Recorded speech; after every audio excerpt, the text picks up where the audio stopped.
नमस्कार, आप देख रहे हैं न्यूज 24 और मैं हूं स्वाति आपके साथ। काराकाट लोकसभा सीट से निर्दलीय उम्मीदवार पवन सिंह चुनाव जरूर हार गए हैं, लेकिन उनका हौसला अब भी मजबूत है। और सबसे जो खास रहा चुनाव के बीच वो ये रहा कि पवन सिंह और उनकी पत्नी के बीच जो आपसी संबंध, जो निजी जीवन का उनका रिश्ता था, जो कहीं ना कहीं खराब होने के, टूटने के कगार पर था, चुनाव के बीच वो भी अब ठीक हो गया। और खुद अब पवन सिंह ने एक बयान दिया जिसमें उन्होंने ये संकेत दे दिया है कि वो राजनीति से संन्यास नहीं लेंगे। चुनाव जरूर हार गए, लेकिन जल्द ही पवन सिंह अपना राजनीतिक संगठन का विस्तार करेंगे। पवन सिंह खुद अपनी नई पार्टी बनाने जा रहे हैं। तो चलिए हम इस मुद्दे पर, इस वक्त हमारे कई सहयोगी मौजूद हैं, हम इनसे विस्तार से बातचीत करेंगे कि पवन सिंह का आगे राजनीति का भविष्य क्या होने वाला है, क्या कुछ खास रहने वाला है। नंदन, सबसे पहले तो आपसे, काराकाट लोकसभा सीट से पवन सिंह दूसरे नंबर पर रहे, चुनाव हार गए, लेकिन कहीं ना कहीं बीजेपी के कैंडिडेट को, एनडीए गठबंधन के कैंडिडेट उपेंद्र कुशवाहा को उन्होंने पीछे छोड़ा और इसमें वो सफल रहे। लेकिन अब वहीं पवन सिंह ने यह संकेत दे दिया है कि वो अपना खुद का पार्टी बनाने जा रहे हैं, यानी कि पवन सिंह का जो राजनीतिक भविष्य है वो बेहतर होने वाला है। पवन सिंह पीछे नहीं बल्कि आगे जा रहे हैं। देखिए, इसमें सबसे बड़ी बात है ना कि पवन सिंह को अभी पॉलिटिक्स छोड़ना नहीं चाहिए। अभी क्या उन्हें पॉलिटिक्स छोड़ना नहीं चाहिए? रीजन ये है कि उन्होंने बयान दिया कि हम पॉलिटिक्स पे कंटिन्यू करेंगे। हाँ, करना भी चाहिए, क्योंकि आप देखिए जिस तरीके से काराकाट की सीट को देश भर में उन्होंने चमकाया कि काराकाट की सीट सबसे हॉट सीट बन चुकी थी बिहार की, और only because of Pawan Singh. ठीक है, उसमें कोई उपेंद्र कुशवाहा का योगदान नहीं था, राजा राम का योगदान नहीं था, सीधे से हम कह रहे हैं। और सबसे बड़ी बात है, पवन सिंह को क्यों कंटिन्यू रखना चाहिए अपना पॉलिटिकल करियर, वो इस वजह से क्योंकि आप देखिए काराकाट की अगर बात करें तो पवन सिंह सेकंड पोजीशन पर थे, ठीक है, और वो किसको हराकर सेकंड पोजीशन पर थे? तो दुनिया की सबसे बड़ी पार्टी बीजेपी थी, और बीजेपी के ही बनाई गई एक पार्टी है। सबसे खास बात कि खुद प्रधानमंत्री आए थे काराकाट में। ये बात तो हमने कहा भी था ना कि सोचिए कि एक निर्दलीय ऐसे व्यक्ति को हराने के लिए, जिसका कोई पॉलिटिकली बैकग्राउंड नहीं, जिसको पॉलिटिक्स का पी भी नहीं आता, उसको हराने के लिए खुद प्रधानमंत्री चलकर आ रहे हैं। ये बहुत बड़ा एक, इसके बावजूद मोदी फैक्टर काराकाट में फेल हो गया। हाँ, तो पवन सिंह को अब समझिए ना कि पवन सिंह का अगर फिल्मी करियर की बात करें तो ऐसा नहीं कोई गलत रहा है, और म्यूजिक करियर की बात करते हो तो बहुत बेस्ट रहा है। और when it comes to politics then he is too good in politics. ठीक है, आप देखिए उनके पॉलिटिकल करियर को उठाकर देखिए कितना सही रहा है कि अब तक के सिनेरियो में आप देखिए कि एनडीए के उपेंद्र कुशवाहा, एनडीए यानी कि दुनिया की सबसे बड़ी पार्टी बीजेपी, उसी का पार्टी बनाया हुआ एनडीए, उस गठबंधन को हराकर आप सेकंड पोजीशन पर है, तो आपको हाँ, तो आपको स्टॉप क्यों करना चाहिए? अब लोग तो बोलेंगे ही, अब खुद बीजेपी को डर है पवन सिंह से, दुनिया की सबसे बड़ी पार्टी है ना बीजेपी, खुद उनको डर है बीजेपी से कि अकेले पवन सिंह पूरे शाहबाद को खा के तब भी थी जब उन्होंने चुनाव लड़ने का ऐलान किया था। हाँ? क्योंकि बीजेपी के जितने भी बड़े नेता हैं, मनोज तिवारी, आरके सिंह, मतलब कहीं ना कहीं सभी लोगों ने कोशिश की पवन सिंह को चुनावी मैदान में बैठाने का, लेकिन इसके बावजूद देखिए ना, हम कह रहे हैं पूरे शाहबाद को अकेले पवन सिंह ने इस तरीके से किया कि शाहबाद का कहीं से बीजेपी निकल नहीं पाया। जबकि आरा की बात करें तो आरा में गढ़ था आरके सिंह का, हम शुरुआत से कहते भी आ रहे थे, हमारा एग्जिट पोल भी आ रहा है आरके सिंह के साथ था, बट आरके सिंह वहां से हारे।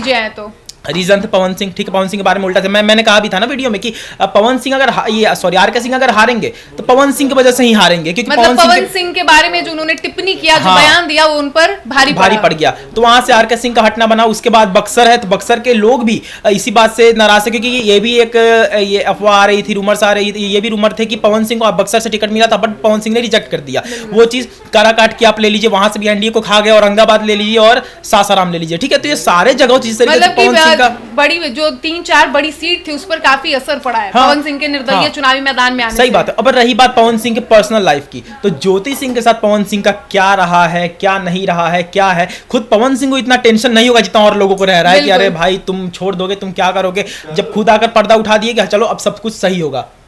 मधुबाला, बात करेंगे हम पवन सिंह की निजी जीवन को लेकर। तो जिस तरीके से उनकी पत्नी लगातार उनके लिए चुनावी प्रचार की चुनाव के दौरान, तो कई लोगों का ये कहना था कि ये जो रिश्ता बन रहा है वो महज सिर्फ चुनाव तक ही सीमित है। हालांकि चुनाव तो पवन सिंह हार गए, लेकिन इसके बावजूद सोशल मीडिया पर जिस तरीके से उनकी पत्नी ज्योति सिंह लगातार वीडियो और फोटो शेयर कर रही हैं, तो उससे ये साफ हो रहा है कि कहीं ना कहीं जो उनका अपना आपसी संबंध था वो मजबूत होता दिख रहा है, चुनाव भले ही हार गए हो।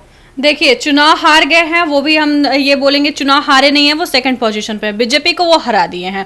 और रही बात उनके फैमिली का, उनके वाइफ का, रिलेशन का, तो लोगों को तमाचा तो पड़ चुका है। देखिए, किसी भी हस्बैंड वाइफ में कॉमन सी बात है, झगड़ा होती है, इन दोनों की काफ़ी ज़्यादा हो गई। और फिल्मी दुनिया की बात करें तो पेपर आउट तो होता ही होता है, लेकिन इसके बावजूद भी दोनों एक साथ हैं, बहुत खुशी की बात है। जिस तरीके से पवन सिंह चुनाव हारे हैं तो काफी सपोर्ट मिल रहा है ज्योति सिंह का, हाथ में हाथ डाल करके जब काफी उदास थे पवन सिंह तो ज्योति सिंह का ये कहना था कि हम लोग मैदान हारे हैं, अभी बहुत कुछ जीतना है। दावा उनको लगातार ज्योति सिंह करवा रही हैं कि हम लोग मैदान हारे हैं तो कुछ गम नहीं है। अरे जब मैदान में उतरे, बिल्कुल बिल्कुल, अभी पहली बार आप उतरे हैं फिर भी आप सेकंड पोजीशन पे, तो ये बड़ी गर्व की बात है, बहुत गर्व की बात है। और पवन सिंह हम नई पार्टी भी बनाने जा रहे हैं, राजनीतिक और पवन सिंह राजनीतिक पार्टी भी नया बना रहे हैं, सूत्रों के हवाले से जानकारी मिली है। बिल्कुल, और ये पवन सिंह भी कंफर्म कर चुके हैं, कल ही पवन सिंह भी कंफर्म कर चुके हैं। आपको बता दें कि पवन सिंह डटे रहेंगे मैदान में, अब एक बार हारे नहीं है वो सेकंड पोजीशन पे हैं और इस बार वो फर्स्ट पोजीशन पे आ रहे हैं। जब भी चुनाव होगा पवन सिंह जीतेंगे और काराकाट सीट उनके लिए देखिए अभी लकी सीट भी रहा, जहां से देखिए कि बड़े बड़े नेता आए, प्रधानमंत्री खुद दौड़े दौड़े आए, वहां से जब पवन सिंह सेकंड पोजीशन पे आते हैं तो ये बड़ी बात हो जाती है पवन सिंह के लिए। नंदन, पवन सिंह को लेकर यह भी कहा जा रहा था कि यदि वो काराकाट लोकसभा सीट से चुनाव जीतते हैं तो भविष्य में बीजेपी उनको ऑफर करेगी तो शायद वो पार्टी ज्वाइन कर ले। हालांकि वो चुनाव तो हार गए, लेकिन इसके बावजूद यदि बीजेपी पवन सिंह को फिर से ऑफर देती है या खुद एनडीए में शामिल होने के लिए, बीजेपी में शामिल होने के लिए कहती है, तो क्या पवन सिंह वो ऑफर स्वीकार करेंगे? देखिए वो स्वीकार करेंगे या नहीं करेंगे, एक्सेप्टेंस क्योंकि पूरे चुनाव के दौरान जो सबसे खास रहा कि पवन सिंह ने कभी भी बीजेपी को टारगेट नहीं किया। देखिए सबसे बड़ी बात है कि वो एक्सेप्ट करेंगे या नहीं करेंगे ये उनका अपना ये व्यक्तिगत राय होगा, ठीक है, उनका अपनी ये सोच होगी, मंशा होगी कि हमें एक्सेप्ट करना चाहिए या नहीं करना चाहिए। अगर कुछ बड़ा ऑफर मिलता है तो बड़ा ऑफर क्या मिलेगा, सीएम थोड़ी बना देगी बीजेपी, बड़ा ऑफर थोड़ी मिलेगा। इस बार उनको आसनसोल से टिकट नहीं दिया गया इसलिए वो कहीं ना कहीं निर्दलीय चुनाव लड़ने को मजबूर हो गए, लेकिन अगर उनको जैसे वो चाह रहे थे आरा से, तो हो सकता है भविष्य में उनको आरा से बीजेपी उतार दे। देखिए यहां पर हम बात करेंगे ना, हम अगर अपने पॉइंट ऑफ व्यू से बताएं तो पवन सिंह को निर्दलीय करें, उनके खुद की पार्टी जो बना रहे हैं वहां से कंटिन्यू रखना चाहिए, ठीक है, क्योंकि आप देखिए पवन सिंह, ठीक है, नाम भी मिलता है, काम भी मिलता है। पवन कल्याण को देख लीजिए, उनकी अपनी पार्टी थी और उनकी अपनी पार्टी आज इस तरीके से 100% मतलब कहना चाह रहे हैं कि जब पवन सिंह अपनी खुद की पार्टी बनाएंगे तो शायद उनका इस बार के मुताबिक रिजल्ट ज्यादा अच्छा उनके पक्ष में आए, उनका भविष्य बेहतर हो राजनीति में। 110% पवन सिंह का राजनीति में जो राजनीति करियर बहुत बेस्ट जाने वाला है। अगर वो अकेले करते हैं सब, अगर वो बीजेपी में शामिल हो जाएंगे ना, तब कोई चांस नहीं है कि उनका आगे चलकर पॉलिटिकल करियर सही रहेगा। रीजन क्या है कि उन पर जो दाग लगते आ रहे हैं वो और ज्यादा गहरे हो जाएंगे कि हाँ तुमको तो बीजेपी से काम था। मतलब उनके लिए खुद का पार्टी बनाना, निर्दलीय चुनाव लड़ना ही पवन सिंह के फेवर में जा सकता है। आपको क्या लगता है कल को जाके पवन सिंह अगर बीजेपी ज्वाइन करते हैं तो क्या उन पर उंगलियां नहीं उठेंगी? बीजेपी पर भी उठेगी और पवन सिंह पर भी उठेगी कि तुम लोग का ये खेल था उपेंद्र कुशवाहा को हटाने के लिए, ठीक है। तो इस तरीके की जो बात है वो पवन सिंह के ऊपर आएगी। और पवन सिंह अभी उतने ज्यादा कह सकते हैं डेवलप खुद को नहीं कर पाए हैं कि वो किसी आलोचनाओं को सह सके। हाँ ये सही है कि अगर वो खुद की पार्टी बना रहे हैं तो उस पार्टी को कंटिन्यू रखें और कुछ साल तक काराकाट में ही रहे। अगर उन्हें काराकाट से लड़ना है तो वहां के लोगों के साथ रहे, वहां के लोगों को यकीन दिलाए। ये सोचकर नहीं बैठ जाए कि हम हार गए तो काम खत्म करो, नहीं, वो काराकाट से ही लड़े, वहीं से काम करें। अभी 3-4 साल 5 साल वहीं पे वो रहे और स्थिर रहे। मधुबाला, जैसे चुनाव के दौरान लगातार पवन सिंह एक्टिव नजर आए, क्षेत्र में गए, लोगों से मिले, उनकी समस्याओं को जाना, उन्हें विश्वास दिलाया, भरोसा दिलाया कि उनकी समस्याओं का समाधान करेंगे।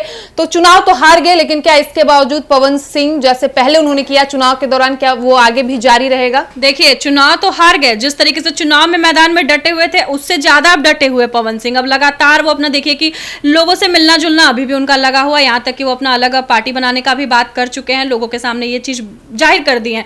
अब तो पवन सिंह के लिए ये एक बड़ी चुनौती हो गया है। अब तो पवन सिंह इस चीज में एकदम डटे रहेंगे। और पवन सिंह देखिए बात कर लेते तो पवन सिंह इस बार हारे नहीं है, सेकंड पोजीशन पे है पवन सिंह। यहां तक कि सोचिए कि पवन सिंह जीत ही लिए हैं। पहली बार कोई बोला जा रहा था कि अभिनेता नेता नहीं बन सकता, लेकिन अभिनेता नेता बन करके दिखा दिया। भले ही पवन सिंह फर्स्ट पोजीशन पे नहीं आए, जीत हासिल नहीं की, लेकिन सेकंड हालांकि जिस तरीके से समर्थन मिल रहा था, लोगों ने यह भी तय कर लिया था कि उनकी जीत पक्की है। लेकिन देखिए कुछ बात कर लेते हैं कि जैसे कि उपेंद्र कुशवाहा वहां से जीत रहे थे, लेकिन उपेंद्र कुशवाहा इस बार तो हार चुके हैं। यहाँ तक कि राजाराम को 2 लोगों के लड़ाई में पवन सिंह फंस गए। 2 लोगों के लड़ाई में पवन सिंह इस बार देखिए कि राजाराम और उपेंद्र ये भी बोल सकते हैं बीजेपी का उन्होंने खेल बिगाड़ दिया। बिल्कुल खेल तो बिगाड़ दिया, लेकिन पवन सिंह सेकंड पोजीशन पे आना ये सबसे बड़ी बात उठ करके आती है कि जिस तरीके से वहां अभिनेता उतरते हैं और उनको एक बार मतलब वो बहुत चुनाव मैदान में ये पहली बार वो उतरे हैं और देखिए कि डटे रहे और सेकंड पोजीशन वहां से हासिल भी कर लिए। तो ये पवन सिंह के लिए बहुत गर्व की बात है, बहुत खुशी की बात। तो जैसा कि आपने सुना, पवन सिंह काराकाट लोकसभा सीट से चुनाव भले ही हार गए हो, लेकिन अब जल्द ही पवन सिंह अपना खुद का राजनीतिक पार्टी बनाने जा रहे। खुद पवन सिंह ने इसका संकेत दिया है, यानी कि आने वाले समय में पवन सिंह पक्ष और विपक्ष दोनों की मुश्किलें बढ़ाते नजर आएंगे। फिलहाल इस वक्त की खबर में इतना ही, और ऐसी ही तमाम खबरों के लिए बने रहिए हमारे साथ और देखते रहिए एक न्यूज़ 24। धन्यवाद।